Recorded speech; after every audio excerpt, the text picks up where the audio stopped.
Om Swastiastu. Halo teman-teman, kami mahasiswa Universitas Mahasaraswati Denpasar, Fakultas Ekonomi dan Bisnis, hari ini akan membahas mata kuliah Koperasi dan UMKM Silabus 9 dengan tema Kewirakoperasian. Anggota kami yang pertama yaitu Gusti Ayumia Puspita nomor absen 13, Nimade Widyasari nomor absen 14, Putu Soniami nomor absen 15, dan yang terakhir Nimade Monika Chandra Dewi nomor absen 16. Selanjutnya saya akan menjelaskan materi tentang pengertian dan fungsi kewirakoperasian. Pengertian kewirakoperasian yaitu suatu sikap mental positif dalam berusaha secara kooperatif untuk mengambil prakarsa inovatif serta keberanian mengambil risiko dengan berpegang teguh pada identitas koperasi dalam mewujudkan terpenuhinya kebutuhan nyata serta peningkatan kesejahteraan bersama. Di sini prakarsa inovatif artinya berusaha mencari, menemukan, dan memanfaatkan peluang yang ada demi kepentingan bersama. Selanjutnya, fungsi kewirakoperasian. Menurut Hendar, fungsi kewirakoperasian dibedakan menjadi 3 jenis, yaitu pertama ada kewirakoperasian rutin. Fungsi ini menjelaskan bahwa seorang wirakoperasi bertugas untuk mengendalikan pendayagunaan sumber daya agar sesuai dengan rencana yang telah ditetapkan. Misalnya, seperti produksi, pemasaran, personalia, keuangan, administrasi, dan lainnya. Kedua, ada kewirakoperasian arbitrase. Fungsi ini menjelaskan bahwa seorang wirakoperasi bertugas mencari peluang yang lebih menguntungkan. Di sini dimaksudkan dengan mengambil keputusan yang lebih menguntungkan dari dua kondisi yang berbeda atau lebih. Ketiga, ada kewirakoperasian inovatif. Fungsi ini menjelaskan bahwa seorang wirakoperasi selalu tidak puas dengan kondisi yang ada sehingga terus menciptakan hal-hal yang baru atau inovasi. Di sini dimaksudkan seorang wirausaha selalu berusaha mencari, menemukan, dan memanfaatkan peluang yang diperoleh. Baik, selanjutnya saya akan menjelaskan tipe-tipe kewirakoperasian. Yang pertama, kewirakoperasian anggota. Anggota sebagai pemilik koperasi dapat menjadi wirakoperasi bila ia mampu menemukan dan memanfaatkan peluang yang ada untuk pertumbuhan koperasi. Tetapi kemungkinan ini sangat lemah, mengingat kebanyakan kemampuan anggota dalam berinovasi masih sangat rendah dan keterbatasan hak bertindak karena setiap tindakan harus memperhatikan anggota lainnya. 2. Kewirakoperasian manajer. Pada koperasi yang mengangkat manajer sebagai pelaksana dan penanggung jawab kegiatan operasionalnya, koperasi tentu sangat mengharapkan perubahan dan memberikan keuntungan. Tetapi kendala yang dihadapi oleh manajer adalah keterbatasan untuk bertindak. Keterbatasan ini karena manajer di samping dibebani peningkatan pertumbuhan usaha koperasi, tetapi juga dibebani oleh peningkatan pelayanan terhadap anggotanya. 3. Kewirakoperasian birokrat. Birokrat adalah orang atau lembaga yang diberikan wewenang oleh pemerintah dalam mengembangkan gerakan koperasi. Atau dalam hal ini, Departemen Koperasi beserta jajaran. Setiap kegiatannya memang diharapkan untuk mengacu perkembangan koperasi. Tetapi pelaksanaannya terbelenggu oleh aturan-aturan yang telah ditetapkan. Dengan demikian, ketidakpun mempunyai kemampuan dan kemauan yang tinggi dalam mengembangkan koperasi, tetap saja kewirakoperasiannya terbatas. Dan yang terakhir, 4. Kewirakoperasian katalis. Katalis berarti pihak yang berkompeten terhadap pengembangan koperasi, ia tidak mempunyai hubungan langsung dengan organisasi koperasi. Para katalis ini mempunyai kemampuan dan motivasi tinggi.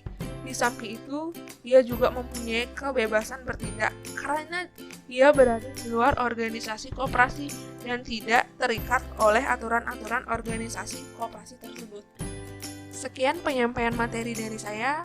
Selanjutnya, materi akan dibawakan oleh teman saya. Terima kasih. Saya akan menjelaskan bagian yang ketiga, yaitu tugas-tugas kewirakoperasian. Menurut Hendar, tugas seorang wirakoperasi adalah menciptakan keunggulan-keunggulan koperasi sebagai berikut. Yang pertama, kedudukan monopoli. Tugas wirakoprasi dalam menciptakan keunggulan kedudukan monopoli adalah dengan menciptakan sebuah koperasi yang mampu menguasai sektor ekonomi seperti sektor primer melalui koperasi primernya sampai sektor tersier melalui koperasi tersier. Yang kedua, biaya transaksi. Tugas wirakoprasi dalam menciptakan keunggulan biaya transaksi adalah dengan menekan biaya transaksi. Contohnya seperti melalui pembentukan pasar internal. Yang ketiga, interlinkage market. Tugas wirakoprasi dalam menciptakan interlinkage market dengan cara mengurangi permasalahan yang mungkin timbul di pasar ketika hubungan transaksi antar pelaku ekonomi terjadi. Contohnya, pada pasar input, seorang wirakoprasi mendirikan koperasi penjualan untuk menampung hasil produksi dan mencegah rentenir. Yang keempat, trust capital. Tugas wirakoprasi dalam menciptakan keunggulan trust capital adalah dengan mengelola modal secara efisien dan meningkatkan partisipasi anggota dalam pemanfaatan jasa pelayanan koperasi serta pembentukan sumber permodalan baru. Yang kelima, pengendalian ketidakpastian. Tugas wirakoprasi dalam pengendalian ketidakpastian dengan cara meningkatkan pelayanan kepada anggotanya dengan menyediakan barang atau jasa yang dibutuhkan. Yang keenam, inovasi. Tugas wirakoprasi dalam menciptakan keunggulan inovasi dengan cara membuat inovasi-inovasi baru yang dapat menguntungkan bagi koperasi dan anggotanya. Yang ketujuh, partisipasi. Tugas wirakoprasi dalam menciptakan keunggulan ini adalah dengan meningkatkan partisipasi anggota, salah satunya dengan menyediakan barang atau jasa yang dibutuhkan oleh para anggota.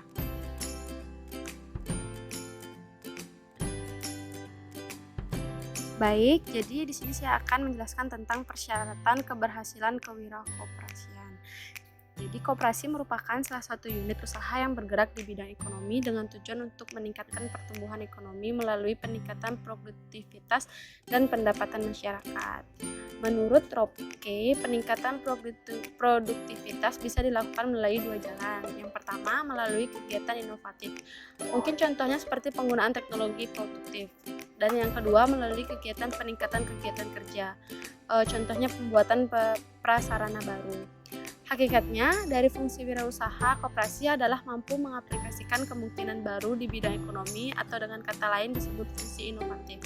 Menurut Hender, secara substansi dan organisatoris, fungsi inovatif dapat dijelaskan melalui kegiatan berikut. Jadi di sini ada 6 kegiatan. Yang pertama, mengenal keuntungan dari kombinasi-kombinasi baru.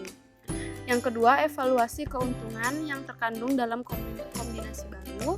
Ketiga, pembiayaan. Keempat, teknologi, perencanaan dan pembangunan tempat-tempat produksi. Kelima, pengadaan pendidikan dan memimpin tenaga kerja. Keenam, negosiasi dengan pemerintah badan resmi yang berwenang. Negosiasi dengan pemasok dan pelanggan. Dari ketujuh fungsi tersebut, sangatlah tidak mungkin jika seseorang wirausaha mampu untuk melaksanakan semuanya. Oleh karena itu, sangatlah penting ketika seseorang wirausaha mengkombinasikan antara fungsi inovatif dengan kemampuan yang ia miliki. Baiklah, karena keempat pemateri sudah membawakan materinya masing-masing, kami mempunyai 3 pertanyaan untuk kalian. Yang pertama, jelaskan apa saja fungsi dari kewirakoperasian. Yang kedua, apa perbedaan kewirakoperasian birokrat dengan katalis. Dan yang ketiga, jelaskan apa saja kegiatan dari fungsi inovatif kewirakoperasian. Silahkan jawab di kolom komentar ya. Jadi, kesimpulan yang dapat diambil adalah sebagai berikut. Kewirakoperasian adalah orang yang mempunyai kemampuan dan kemauan dalam inovasi atau mengembangkan strategi demi perkembangan koperasi yang lebih baik. Dipandang dari fungsi atau kegiatan seorang wirakoperasi, jenis kewirakoperasian dibedakan menjadi 3 jenis, yaitu kewirakoperasian rutin, kewirakoperasian arbitrase, dan kewirakoperasian inovatif. Kewirakoperasian dibagi menjadi 4 tipe, yaitu kewirakoperasian anggota, kewirakoperasian manajer, kewirakoperasian birokrat, dan kewirakoperasian katalis. Tugas seorang wirakoperasi adalah menciptakan keunggulan-keunggulan koperasi sebagai berikut, yaitu keunggulan kedudukan monopoli, biaya transaksi, interlinkage market, trust capital, pengendalian ketidakpastian, inovasi, dan partisipasi. Prasyarat keberhasilan kewirakoprasian adalah dengan meningkatkan produktivitas. Peningkatan produktivitas bisa dilakukan melalui dua jalan, yaitu yang pertama melalui kegiatan inovatif dan yang kedua melalui peningkatan kegiatan kerja.